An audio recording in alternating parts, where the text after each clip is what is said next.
Joining us to answer that is historian Jon Meacham, Rogers Chair in the American Presidency at Vanderbilt University, who occasionally advises President-elect Joe Biden. Jon Meacham, it's wonderful to see you, my friend.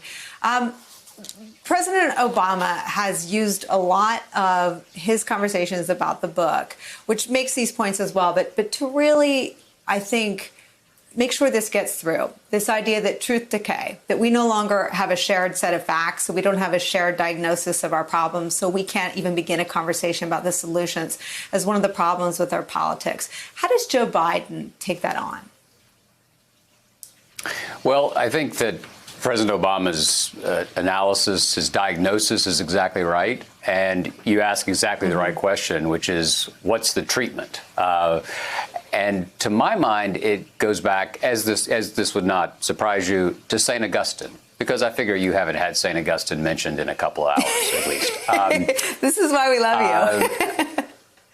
So St. Augustine had the best definition of a nation I've ever come across, which was that a nation is a multitude of rational beings united by the common objects of their love.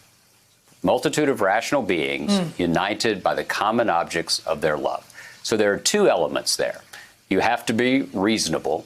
You have to allow data and circumstance and fact to change your mind. And we have to love things in common. And what's happened, particularly since really the end of the Cold War, has been that in the absence of an existential threat, which tended to keep us together, we loved survival together, right? We loved that idea. But in the absence of that, there's been this remarkable dispersion of worldviews. And it, by all social science measures, it has gotten worse. There are antecedents in the past. The Richard Hofstadter wrote The Paranoid Style in American Politics in 1964 about the John Birchers. But the paranoid style has gone wide. And I think it comes down to basically the insistence, not just by leaders, but by all of us. I think this is a test not just of leadership, but of citizenship. That, in fact, what we should love in common is that Jeffersonian promise of equality, which was not fulfilled in the beginning, should be fulfilled ever more now. And that if we're going to do that, we have to be, to borrow a term from the foreign policy world, we have to be rational actors. And if I am interested in the equality of somebody else, there's a much better chance they're going to be interested in mine. And so there's a covenant here that has to be restored.